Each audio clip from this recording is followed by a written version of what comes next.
Mister Netanyahu സമാധാനമായോ? നെതന്യാഹുവിന് മാത്രമല്ല, ഒരു കാരണവുമില്ലാതെ മുസ്ലിം വിരോധം മാത്രം നെഞ്ചിൽ വെച്ചുകൊണ്ട് ഇറാനെതിരെ വിദ്വേഷങ്ങൾ പറയുന്ന, നെഗറ്റീവ് കമന്റുകൾ ഇടുന്ന ആളുകൾക്കും സമാധാനമായോ? യുദ്ധം എവിടെയാണെങ്കിലും അത് നാശം തന്നെയാണ്. ഇപ്പോഴത്തെ ഇസ്രായേലി മക്കളുടെ അവസ്ഥ എന്താണെന്ന് അറിയാമോ? അവർ ഇതുവരെ കാണാത്ത രീതിയിലുള്ള ദുരനുഭവങ്ങൾ, മരണങ്ങൾ, ആക്സിഡന്റുകൾ, റോക്കറ്റ് ആക്രമണങ്ങൾ കൊണ്ടുള്ള നാശങ്ങൾ നേരിട്ട് അനുഭവിച്ചുകൊണ്ടിരിക്കുകയാണ്. ദിവസങ്ങളായി ആഹാരം പോലും കഴിക്കാൻ പറ്റാതെ, നല്ല സ്വസ്ഥമായി ഉറങ്ങാൻ പറ്റാതെ ഒരുപാട് മനുഷ്യർ അവിടെ കരഞ്ഞുകൊണ്ടിരിക്കുകയാണ്. കണ്ടു നോക്ക്. ലോകമെമ്പാടുമുള്ള മനസാക്ഷിയുള്ള മനുഷ്യരും ഒപ്പം നമ്മളിൽപ്പെട്ട മനസാക്ഷിയുള്ളവരും ഇസ്രായേൽ എന്ന നാശത്തിന്റെ വിത്ത് മുളപ്പിക്കുന്ന, മറ്റു രാജ്യങ്ങളെ കടന്നാക്രമിക്കുന്ന, ഗാസയിലെ പിഞ്ചുമക്കളെ, ആഹാരത്തിന് വേണ്ടി പോലും ക്യൂണുന്ന പിഞ്ചുമക്കളെ നിർദാക്ഷിണ്യം കൊന്നൊടുക്കിയ ഇസ്രായേൽ ഭരണാധികാരിയായ നെതന്യാഹുവിനെയും അവരെ സർക്കാരിനെയും നമ്മൾ വെറുക്കുന്നുണ്ട്. പക്ഷേ അവരുടെ അക്രമം കാരണം, അതായത് നമുക്കറിയാം, വെറുതെ ഇരുന്ന് പറയാൻ പോലും പറ്റത്തില്ല. അതായത് ആണവായുധം അവർ ഉണ്ടാക്കിയേക്കാം എന്ന് പറഞ്ഞുകൊണ്ട് ആക്രമിച്ച, വെറുതെ മുമ്പോട്ട് പൊക്കിക്കൊണ്ടിരുന്ന രാജ്യത്തെ കയറി അങ്ങോട്ട് ചൊറഞ്ഞ് ആക്രമിച്ച ഇസ്രായേൽ ഇന്ന് അനുഭവിക്കുന്ന കൊടുനാശം ഇസ്രായേൽ തന്നെ വെച്ചുവെച്ചതല്ലേ? ഇതിന് ഉത്തരവാദി നെതന്യാഹുവും ഒപ്പം തന്നെ നെതന്യാഹുവിന്റെ സർക്കാരുമാണ്, ഒപ്പം ട്രംപുമാണ്. ഇതില് ശിക്ഷ അനുഭവിക്കേണ്ടി വരുന്നതാകട്ടെ ഇസ്രായേലിന്റെ മക്കളും. അതിൽ സ്ത്രീകളുണ്ട്, കുഞ്ഞുങ്ങളുണ്ട്, വൃദ്ധരായ ആളുകളുണ്ട്, ആണുങ്ങളുണ്ട്. ഇതിന്റെ ഒക്കെ കൊടും ഭീകരത നമുക്കറിയാം. ഇതുവരെ ഇല്ലാത്ത പ്രത്യാക്രമണമാണ് ഇറാൻ ഇസ്രായേലിലേക്ക് ചെയ്തുകൊണ്ടിരിക്കുന്നത്. ഇസ്രായേൽ ഗവൺമെന്റ് ഒരിക്കലും ഇത്തരത്തിലുള്ള തിരിച്ചടി ഒരിക്കലും പ്രതീക്ഷിച്ചില്ല ഇങ്ങനെയൊരു പണി ഇസ്രായേലിന് കിട്ടുമെന്ന്. അവരുടെ ജീവിതത്തിൽ ആദ്യമായിട്ടാണ് ഇത്രയേറെ നരകമായ തിരിച്ചടി കിട്ടിക്കൊണ്ടിരിക്കുന്നത്. അവർക്കൊന്നും ചെയ്യാൻ കഴിയുന്നില്ല. അയൺ ഡോമുകളൊക്കെ നോക്കുകുത്തിയായിരിക്കുന്നു. എത്രയോ പവറുള്ള, അതായത് 1500 കിലോമീറ്റർ ഒക്കെ വെറും 13 മിനിറ്റ് കൊണ്ട് വന്ന് ആക്രമിക്കാൻ ശേഷിയുള്ള മിസൈലുകൾ, സൂപ്പർസോണിക് മിസൈലുകൾ ഒക്കെ ഇറാന്റെ പക്കലുണ്ട്. അവർ ഓരോന്നായി ഇവിടെ വിക്ഷേപിച്ചുകൊണ്ടിരിക്കുന്നു. ഒപ്പം തന്നെ പുതിയ ആയുധങ്ങൾ, ലോകം ഇതുവരെ കണ്ടിട്ടില്ലാത്ത പുതിയ ആയുധങ്ങൾ ഇറാൻ ഇസ്രായേലിൽ പരീക്ഷിച്ചുകൊണ്ടിരിക്കുകയാണ്. അങ്ങനെ ആ നാട് നശിച്ചുകൊണ്ടിരിക്കുന്നു. നമുക്കറിയാം, ഇസ്രായേൽ എന്ന് പറഞ്ഞാൽ അധിനിവേശ രാജ്യം. ഉദാഹരണം പറയുകയാണെങ്കിൽ കൊല്ലവും ആലപ്പുഴയും കൂടെ ഒരുമിച്ച് വെച്ചാൽ എത്രയുണ്ടാവും? അത്ര മാത്രമേ ഉള്ളൂ ഈ ഇസ്രായേൽ എന്ന് പറഞ്ഞ രാജ്യം. ആ രാജ്യം ഏകദേശം 22 ലക്ഷം സ്ക്വയർ കിലോമീറ്റർ ഉള്ള, എന്തിനേറെ പറയണം, ആണുങ്ങളായിട്ടുള്ള ചങ്കുറപ്പുള്ള ഇറാൻ രാജ്യത്തിലേക്ക് ആക്രമണം അഴിച്ചുവിട്ടാൽ എന്താണ് സംഭവിക്കുക? നമുക്ക് ഊഹിക്കാന്നേ ഉള്ളൂ. അത്രയേറെ പവറുള്ള രാഷ്ട്രം, ആരുടെ മുന്നിലും തോൽക്കാനും കീഴടങ്ങാനും മനസ്സില്ലാത്ത രാഷ്ട്രമാണ് ഇറാൻ എന്ന് പറയുന്നത്. ആ രാജ്യത്തേക്ക് വെറുതെ കയറി ചൊറിഞ്ഞാൽ അവർ വെറുതെ ഇരിക്കുമോ? അവരുടെ ആക്രമണങ്ങൾ ഏകദേശം 1% പോലും ആയില്ല. അവരുടെ പ്രതിരോധ ശൃംഖല എന്ന് പറയുന്നത് 100% ആണെങ്കിൽ അതിൽ 1% പോലും ഇസ്രായേൽ പ്രയോഗിച്ചിട്ടില്ല.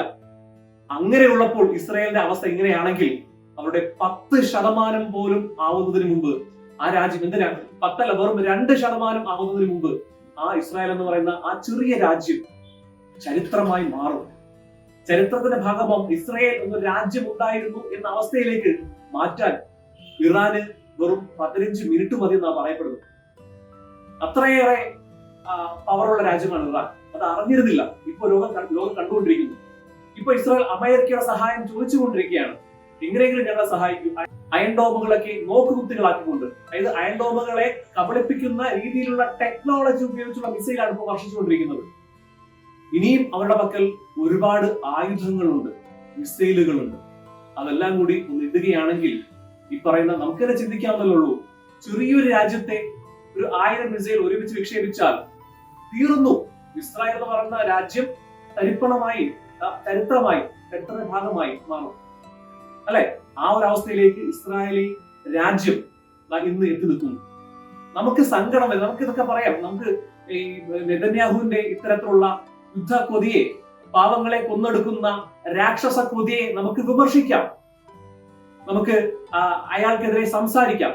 പക്ഷേ അങ്ങനെയൊക്കെ ആണെങ്കിലും ഇസ്രായേലിന്റെ മക്കൾ അവർ ഇങ്ങനെ കിടന്ന് തീയിൽ വേവുമ്പോൾ, അല്ലെങ്കിൽ ഇത്തരത്തിലുള്ള ബോംബാക്രമണത്തിൽ കരയുമ്പോൾ സത്യത്തിൽ നമുക്ക് സങ്കടം വരുന്നുണ്ട്. അവരും മനുഷ്യരാണ്, നമ്മളും മനുഷ്യരാണ്. എത്രയൊക്കെ വിരോധമുണ്ടെങ്കിലും ഇസ്രായേൽ ഗവൺമെന്റിനോട്, നെതന്യാഹുവിനോട് നമുക്ക് എത്രയൊക്കെ വിരോധമുണ്ടെങ്കിലും ഈ പാവപ്പെട്ട ആളുകളെ ഈ നെതന്യാഹു അല്ലേ കുരുതി കൊടുത്തത്? അയാളുടെ തീരുമാനമല്ലേ ഇസ്രായേലി മക്കൾ മരിക്കാൻ കാരണം? അയാൾ മറ്റൊരു രാജ്യത്തെ കയറി ആക്രമിച്ചില്ലായിരുന്നുവെങ്കിൽ ഇന്ന് ഇസ്രായേൽ സന്തോഷത്തോടെ ജീവിക്കുമായിരുന്നില്ലേ? ഇറാൻ സന്തോഷത്തോടെ മുമ്പോട്ട് പോകുമായിരുന്നില്ലേ? എന്തിനാണ് മുസ്ലിം വിരോധം വെച്ചുകൊണ്ട് ഒരു രാജ്യത്തെ അങ്ങോട്ട് കയറി ആക്രമിച്ചത്? അതിന്റെ ഫലം അനുഭവിച്ചാലേ മതിയാകും. പക്ഷെ അനുഭവിക്കേണ്ടി വരുന്നത് ഇസ്രായേലിലെ പാവം മക്കളാണ്. സങ്കടമുണ്ട്. എന്ത് ചെയ്യാനാണ്? ആ സങ്കടം, നമ്മൾക്കുണ്ടാകുന്ന സങ്കടം പോലും ആ രാജ്യം ഭരിക്കുന്നവർക്കില്ല എന്നുള്ളതാണ് യാഥാർത്ഥ്യം. അവർക്ക് വേണ്ടത് രക്തമാണ്. അവരെങ്ങനെ, സ്വന്തം രാജ്യത്തിനെ ആണെങ്കിലും കുഴപ്പമില്ല, മറ്റു രാജ്യത്തിന്റെ ആണെങ്കിലും കുഴപ്പമില്ല, അവർ ഹാപ്പിയാണ്. അവർക്ക് ലോകം ഭരിക്കണം എന്നുള്ള ആഗ്രഹം കൊണ്ടാണ് ഇങ്ങനെ മുമ്പോട്ട് പോകുന്നത്. പക്ഷേ നമുക്കറിയാം, ഇറാനെ തൊടാൻ പോലും കഴിയുന്നത്ര പവറാണ്. കാര്യം ഇറാനോടൊപ്പം നമുക്കൊന്നും അറിയില്ല. ഇറാനോടൊപ്പം എത്ര രാഷ്ട്രങ്ങൾ ഉണ്ടെന്ന് നമുക്കറിയാമോ? അറിയില്ല. പ്രത്യക്ഷമായും പരോക്ഷമായും പണം കൊണ്ടും ആയുധം കൊണ്ടും സഹായിക്കാൻ ഒരുപാട് രാജ്യങ്ങളുണ്ട്. അവരുടെ ആയുധശേഖരം തീരില്ല. അത്രയേറെ ഖമനീയമാണ്, അത്രയേറെ ആയുധങ്ങൾ അവരുടെ പക്കലുണ്ട്. ഒപ്പം തന്നെ പല ന്യൂസുകളും വരുന്നുണ്ട്. ഓൾറെഡി ഇറാൻ എന്ന് പറയുന്ന രാഷ്ട്രം ആയുധങ്ങളാൽ നിറഞ്ഞ രാജ്യമാണ്. അവർക്കറിയാം ഇസ്രായേൽ ഉടൻ തന്നെ ആക്രമിച്ചില്ലെങ്കിൽ അമേരിക്കയുടെ ഭാഗത്ത് ആക്രമണം ഉണ്ടാവും എന്ന് അവർക്ക് അറിഞ്ഞൂടെ? അവരുടെ ഇന്റലിജൻസ് വെറുതെ ഇരിക്കാനല്ലോ. അപ്പൊ അത്രയേറെ ആയുധങ്ങൾ അവർ പല രീതിയിലും വാങ്ങിക്കൂട്ടിയിട്ടുണ്ട്. പല രാജ്യങ്ങളും അവരെ സഹായിച്ചിട്ടുമുണ്ട്.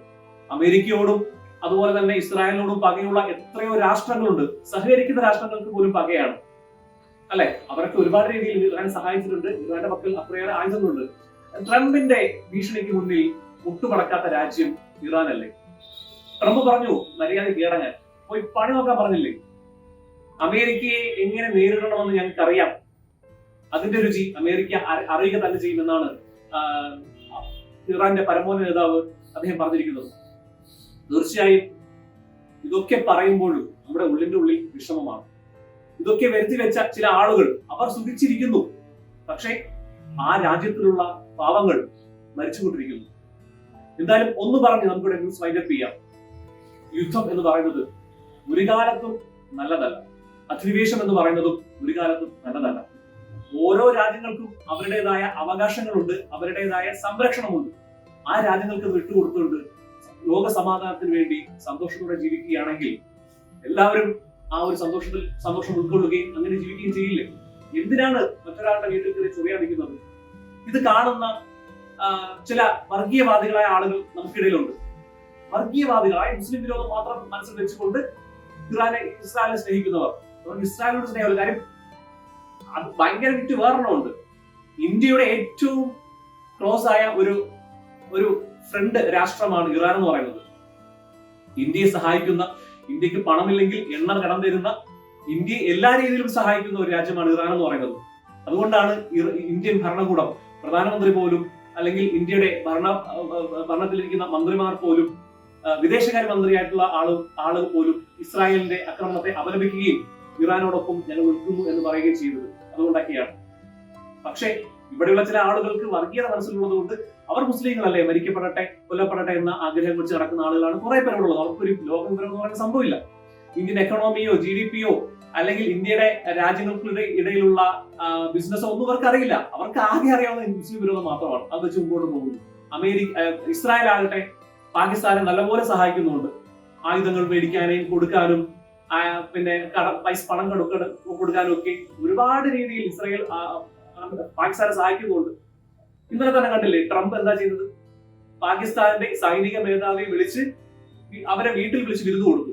എന്നിട്ട് പറയുകയാണ് അദ്ദേഹത്തിന് പരിചയപ്പെടാൻ കഴിഞ്ഞതിൽ ഞാൻ ഒരുപാട് സന്തോഷമാണ്, എന്റെ ജീവിതത്തിലെ അനുഗ്രഹമാണെന്നൊക്കെ പറഞ്ഞ് പൂഴ്ത്തി വിട്ടിരിക്കുകയാണ്. അതെ, പാകിസ്ഥാനെ, ഇന്ത്യയുടെ ശത്രുവായ രാജ്യത്തിന്റെ ഒരു ഓഫീസറെ ഇത്രയൊക്കെ നമുക്കെതിരെ ചെയ്തിട്ടും പിന്നെ എന്തുകൊണ്ടാണ് നമുക്കിടയിലുള്ള ചില വർഗീയവാദികൾ ഇസ്രായേലിനെയും അമേരിക്കയും ഇങ്ങനെ സപ്പോർട്ട് ചെയ്യുന്നത് മനസ്സിലാവുന്നില്ല. ഞാൻ നേരത്തെ പറഞ്ഞ പോലെ മുസ്ലിം വിരോധമാണ്, പക്ഷേ എങ്കിൽ പോലും ഇതിലെ പറയുന്ന പോലെ സ്വന്തം ആങ്ങളെ ചത്താനും വേണ്ടിയില്ല, നാത്തൂന്റെ കണ്ണീര് കണ്ടാൽ മതി എന്ന് പറയുന്ന ഒരു സ്റ്റൈൽ ഉണ്ടല്ലോ, അതാണ് ഈ വർഗീയവാദികളായ ആളുകളുടെ മനസ്സിലുള്ളത്. തീർച്ചയായും ഒരു കാര്യം മാത്രം പറയുന്നു, യുദ്ധം ഒന്നിനും ഒരു പരിഹാരമല്ല. ഇതൊക്കെ അവസാനിപ്പിച്ച് ലോകത്ത് സമാധാനം ഉണ്ടായി സന്തോഷത്തോടെ ജീവിക്കാൻ എല്ലാവർക്കും കഴിയണം. നന്ദി.